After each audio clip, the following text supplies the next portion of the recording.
सभी पत्रकार बंधुओं को नमस्कार। अभी 2-3 दिन पहले आम आदमी पार्टी के राष्ट्रीय संयोजक और दिल्ली के चुनाव में मुख्यमंत्री पद के लिए जो आम आदमी पार्टी के चेहरा हैं श्री अरविंद केजरीवाल जी ने खुलेआम चुनौती दी थी। रमेश विधूड़ी जी का विजन क्या है, वो दिल्ली को लेकर क्या सोचते हैं, इस विषय पर सार्वजनिक मंच लगाकर बहस करने के लिए तैयार हैं। रमेश विधूड़ी जी भारतीय जनता पार्टी में मुख्यमंत्री पद के सबसे सशक्त और मजबूत दावेदार हैं और वो सारी योग्यता जो बीजेपी का मुख्यमंत्री बनने के लिए चाहिए वो सब कुछ उनके पास मौजूद है। लेकिन उसके बाद जब हमें सूत्रों से जानकारी मिली कि उनका नाम मुख्यमंत्री के चेहरे के लिए चल रहा है, केजरीवाल जी ने प्रेस कॉन्फ्रेंस किया, आपस में झगड़े शुरू हो गए, भाजपाइयों के लड़ना शुरू कर दिया।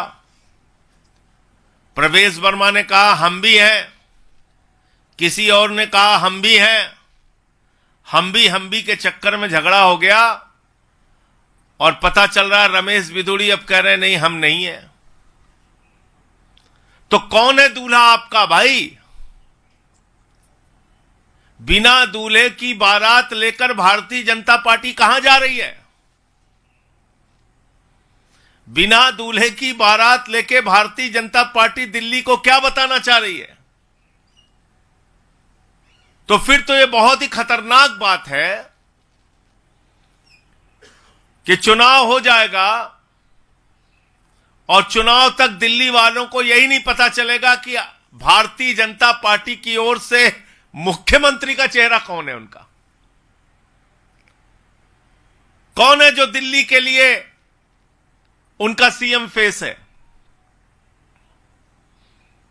तो इसलिए भारतीय जनता पार्टी को यह बताना चाहिए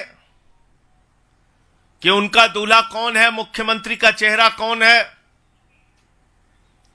रमेश विधूड़ी के ऊपर दबाव बनाकर उनसे यह बयान क्यों दिलवाया गया,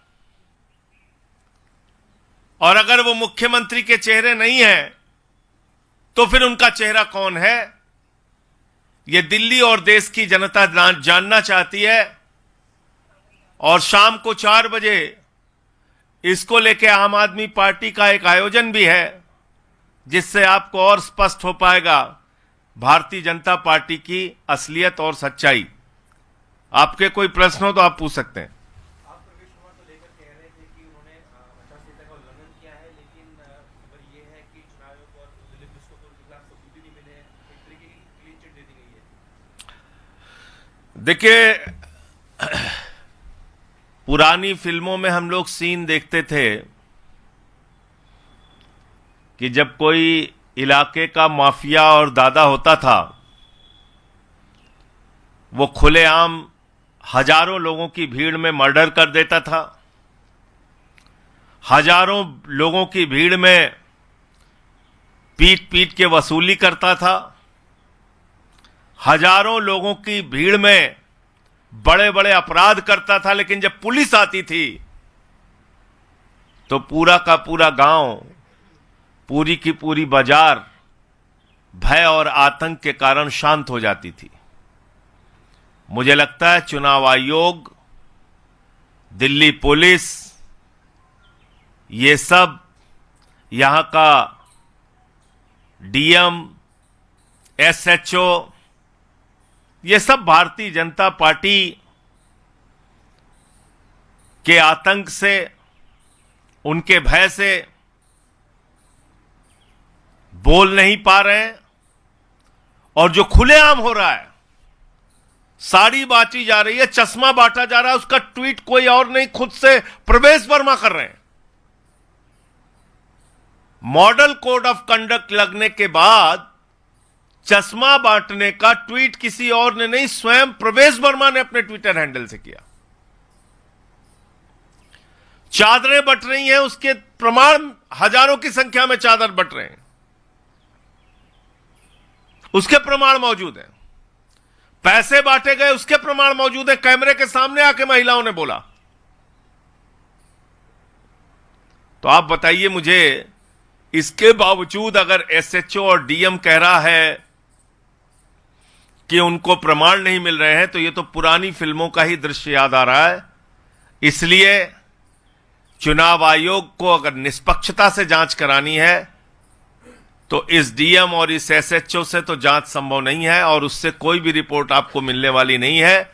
चुनाव आयोग को निष्पक्ष जांच करानी होगी, और जिसमें ये डीएम और ये पुलिस अधिकारी शामिल ना हो, तभी आपको नई दिल्ली की असली हकीकत पता चल पाएगी। वरना तो खुलेआम मॉडल कोड ऑफ कंडक्ट की धज्जियां उड़ाई जा रही हैं। नई दिल्ली विधानसभा से भारतीय जनता पार्टी के प्रत्याशी प्रवेश वर्मा ने सब कुछ वो किया है जिससे मॉडल कोड ऑफ कंडक्ट की धज्जियां उड़ती हैं।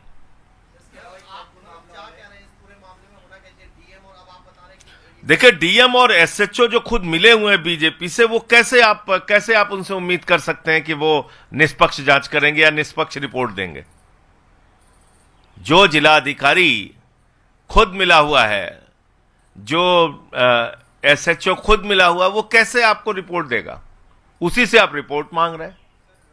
तो इसलिए ये दोनों जब तक रहेंगे, मॉडल कोड ऑफ कंडक्ट की धज्जियां उड़ती रहेंगी। ये बात हमने चुनाव आयोग को भी बोला था। एक और महत्वपूर्ण विषय है, आतिशी पर आरोप लगा है कि उन्होंने सरकारी वाहन का इस्तेमाल किया एफसीसी में, इसको लेकर के एफआईआर भी दर्ज हुई है, इसको लेकर आप क्या कहते हैं?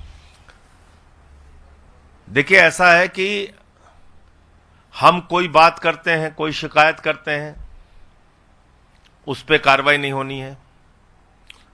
इस इलाके के डीएम के बारे में, नई दिल्ली विधानसभा के डीएम के बारे में चुनाव आयोग से जाके मुलाकात करके निश्चित रूप से चुनाव आयोग ने कुछ बिंदुओं पे तत्काल कार्रवाई की, उससे बिल्कुल इनकार नहीं है। उनका रवैया ये सकारात्मक था, इसमें भी कोई इनकार नहीं है। लेकिन जब हमने रुपया बांटने की, चादर बांटने की, चश्मा बांटने की, पैसे बांटने की शिकायत की चुनाव आयोग से, और प्रमाण के साथ की, कोई छिपा के नहीं, वीडियो एविडेंस के साथ की, वीडियो एविडेंस भी मौजूद है, उसके बावजूद उन पे कार्रवाई नहीं हो रही है। तो मैं इसीलिए फिर से आप लोगों के माध्यम से चुनाव आयोग से अनुरोध करना चाहता हूं, इन दोनों अधिकारियों को सस्पेंड कीजिए। यहां के डीएम, यहां के एसएचओ, इन सबको सस्पेंड कीजिए। खुलेआम मॉडल कोड ऑफ कंडक्ट की धज्जियां उड़ाई जा रही हैं।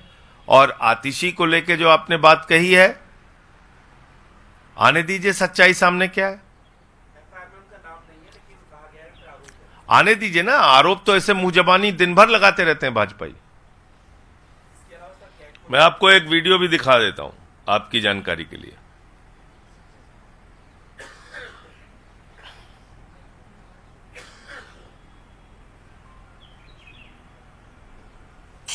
नई दिल्ली में प्रवेश वर्मा के लोग बेडशीट बांटने गए तो वहां के लोगों ने उसे उसकी औकात कैसे दिखाई।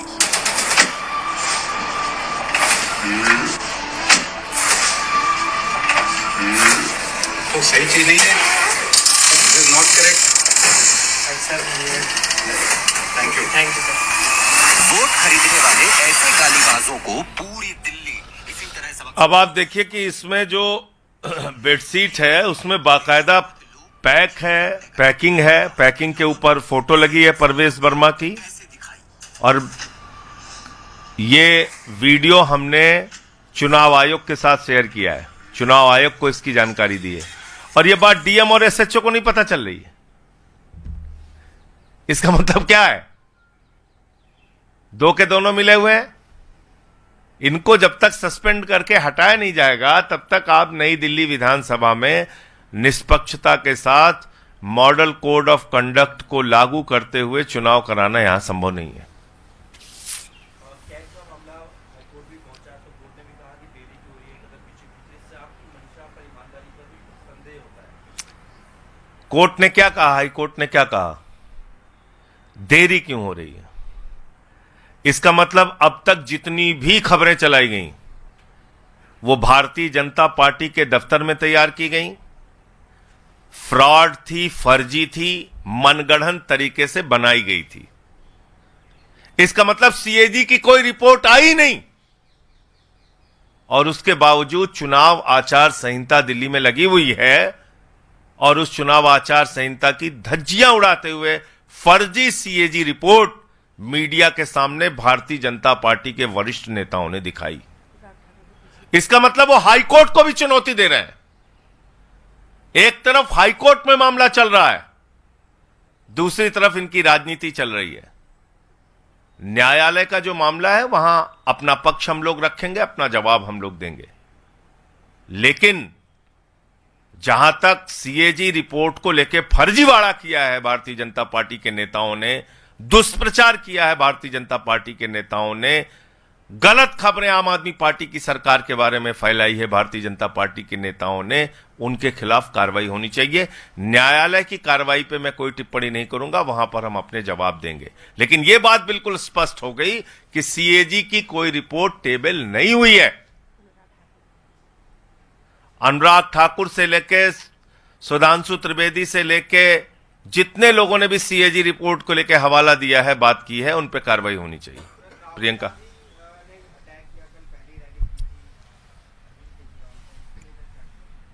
सीएजी रिपोर्ट पे पहले बोल दो।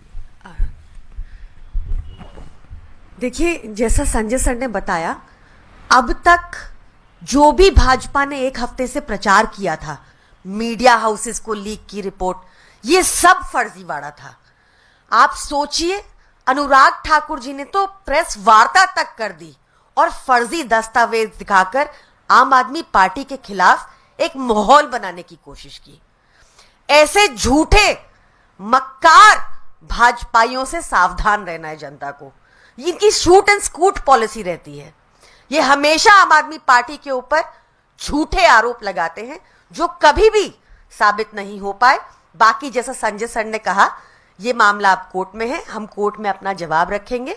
सारी हमारी तरफ से जो भी एडमिनिस्ट्रेटिव प्रोसेसेस थी वो कंप्लीट हो चुके हैं। इन टाइम आपके सामने वो रिपोर्ट भी होगी। जी बोलिए।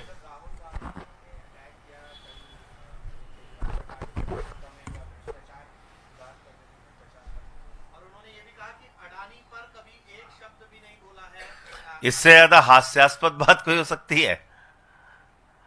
इसका मतलब खुद ये साबित होता है कि झूठ का प्रचार राहुल गांधी जी कर रहे हैं। भाई, अडानी के ऊपर अगर हिंदुस्तान में सबसे ज्यादा किसी ने बोला है, उसके भ्रष्टाचार पे किसी ने बोला है, तो अरविंद केजरीवाल जी ने बोला है। सदन में बोला है, सड़क पे बोला है, सभाओं में बोला है, और पार्लियामेंट के अंदर, चाहे पार्लियामेंट के परिसर में हो और चाहे प्रधानमंत्री के सामने वो नारा कहिए तो मैं फिर दोहरा दूं, मोदी अडानी भाई भाई वाला।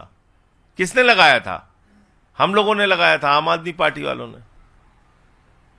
तो इसलिए राहुल गांधी जी से किसी प्रकार का प्रमाण पत्र अरविंद केजरीवाल और आम आदमी पार्टी को नहीं चाहिए। दूसरी बात यह जरूर देखने को मिला कि राहुल गांधी जी पर अरविंद केजरीवाल जी ने कोई टिप्पणी की, उसका जवाब देने के लिए अमित मालवीय सामने आ रहा है। यह बड़ी मजेदार बात है। भारतीय जनता पार्टी राहुल गांधी पर जवाब देने के मामले में राहुल गांधी का बचाव करने के लिए सामने आ रही, यह बड़ी हास्यास्पद बात है और यह बड़ी चौंकाने वाली बात भी है, हैरान करने वाली बात भी है कि अमित मालवीय राहुल गांधी के बचाव में आ रहा है। तो आप समझ सकते हैं अब इसमें और ज्यादा क्या बोला जाए।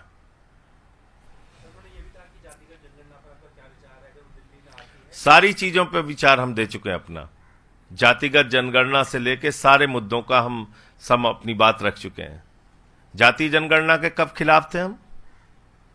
जातिगत जनगणना के खिलाफ कब हम बोले हैं? जातीय जनगणना के पक्ष में बोले हैं। जातीय जनगणना कराने के पक्ष में सैकड़ों बयान है हमारे।